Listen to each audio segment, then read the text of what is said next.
Can you actually park an RV on the street in the US? Let's say you're on a road trip with your RV and you just want to stop in a town along the way and maybe do some sightseeing. Can you just pull over, park on the street, any street? What if it's a residential street? Is that even legal? Can you do that? I decided to check this topic, and I have some answers for you. Now, I'm not an American. I think that's clear enough. I just love traveling in the US. I have traveled in 45 states over the last decade in various road trips. And I think that the information that I'm going to share here today is relevant for US residents, citizens, and excuse my cat here, but especially for us tourists and travelers from outside the US, because I think it's important to be a good guest in another country, and I want to abide the law, and I want to respect the regulations and just make everyone happy that we are there. So the question was whether or not we can, if we're driving an RV, can we just park on the street for a few hours? And I wrote a blog post about this. In my blog post, I'm going to share the link. And again, I'm sorry, but my cat is literally on my desk here. So I'm sorry, my cat is on the desk here, so I'm trying to record the video despite the interruptions. So where was I? Okay, so I have a blog about RVs, and you can find it at the address vehq.com. And I wrote an entire blog post about the question of where you can actually park your RV if you're stopping for a few hours in a town. In the post you can find more suggestions other than parking on the street, but this video is going to be about whether or not you can actually park an RV on the street. Now, for those of you who are not sure, maybe you're about to rent an RV at some point and you don't know much about it. So basically we have two types of RVs, RV standing for recreational vehicle. The first type is called motorhomes. A motorhome means that we have like a single unit where you have the engine, the part that pulls the RV, and the home that's on top of that vehicle, and you can't separate the two. Okay, so you're driving the entire unit everywhere. And the other type is a towing solutions, where you have a towing vehicle, usually a pickup truck or maybe a full-size SUV, and that would tow like either a travel trailer or a fifth wheel, which is like a type of a travel trailer. So you have the vehicle, and then you have the unit that you're towing, and you can separate the two whenever you want. You have a hitch in the middle. So if you're traveling to the US, if you're a tourist and you're renting an RV, you're almost certainly going to be driving a motorhome, so a single unit. However, some people do fly to the US and buy their own RV, and in that case some of them choose to buy a towable travel trailer or fifth wheel, and buy a pickup truck as well. So why that matters? It matters in terms of the size of the RV, the overall size. So if you're staying in a campground and you have a towable RV, then you would usually unhitch and leave the travel trailer or the fifth wheel, leave them in the campground, and then take just your pickup truck or your SUV and just go into town with them, and that's much easier to find parking for. However, if you are on the road while you're driving from point A to point B, you have both the towing vehicle and the towable and the hitch in the middle, and the entire setup can get to be very, very long. So it can be easily 50 to 60 feet. Whereas in a motorhome, which you'll be renting, we're probably talking about 24 to 30 feet in total, so that's a bit easier. There are also smaller types of motorhomes. They're known as Class B motorhomes, which are like converted vans, and those are just really easy to park. It's the same size of like a GMC Savannah or something like that, so it's like a large commercial vehicle, but not too huge. And let's just talk for a couple of minutes about what's really the problem with parking an RV. So we have three problems here, not just one. So the first one is fairly obvious. It's the question of the size, which I just mentioned. If you have like, even if you just have a motorhome, that's still 22, 24, 30 feet that you have just to find a parking space for. That can be a challenge in its own right. And then the second issue is the issue of maneuvering the vehicle into the parking spot.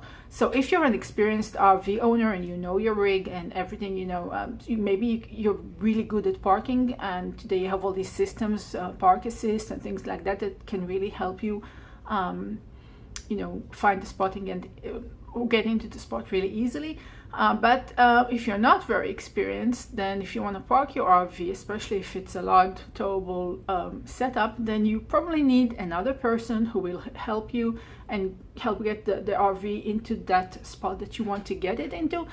And that can take time. Okay, so it's a huge rig. You need the time to just maneuver into the position that you want to leave the RV in. And what happens during that time is that you could be blocking the street for traffic, and that would depend on how wide the street is. A wider street, maybe other cars can just go around you, but on a narrow street or a street with very busy traffic, you could be causing an obstruction, and that's a problem. And the third issue that's unique to parking in RV is the purpose of parking. And what I mean by that is that if you come into town, you have a car, a regular sedan, maybe a minivan, whatever, and you're pulling over and you're parking, it's clear that you're not going to sleep in your vehicle, right? You're going to do whatever you need to do, and then you're going to drive away.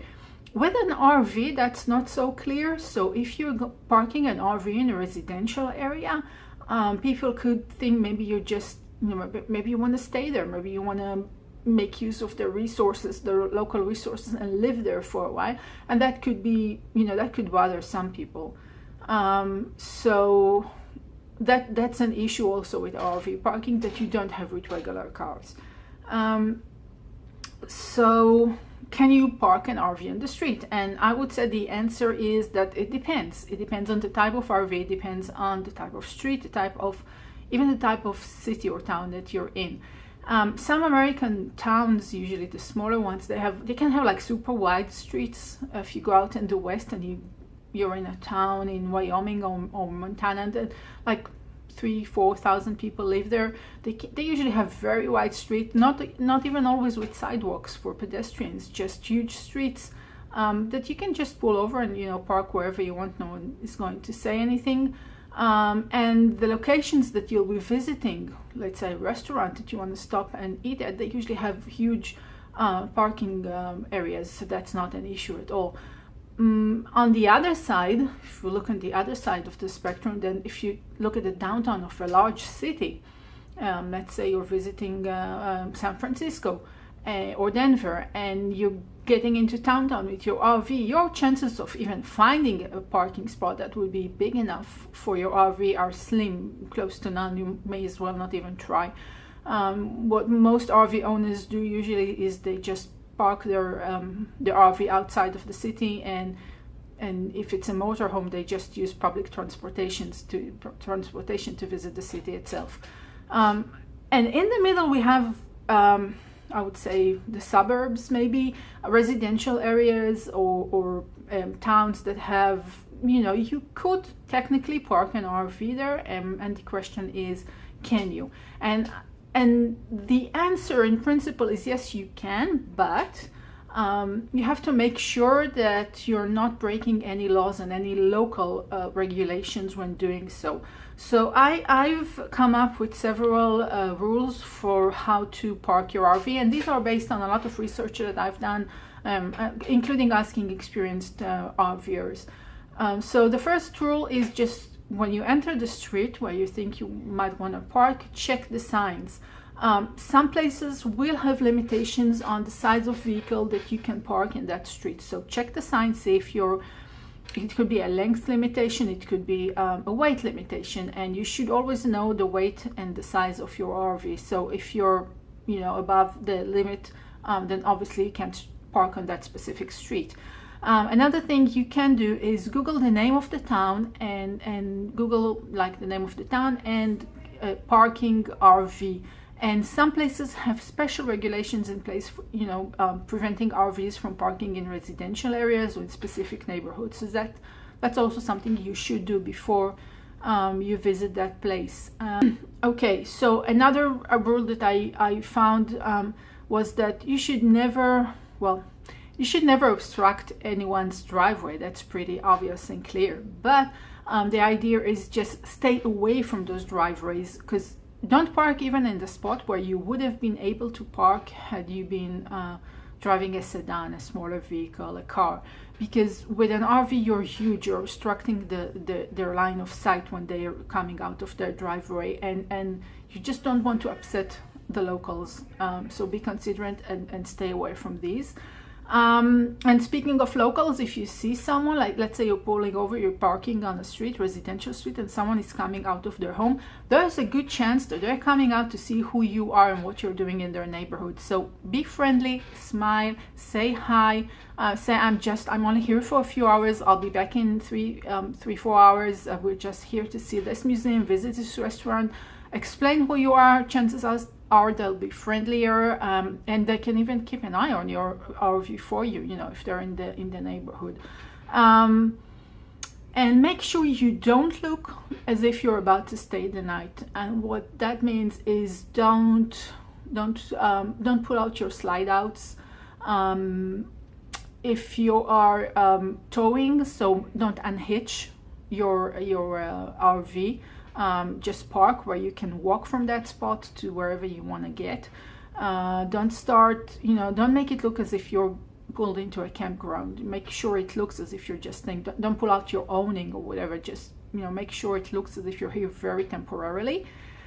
And I guess the last tip is just be considerate, and you're a guest in that street, so don't put on any loud music. This isn't the place to pull out your outdoor kitchen and start, having a barbecue and have smells all over the place.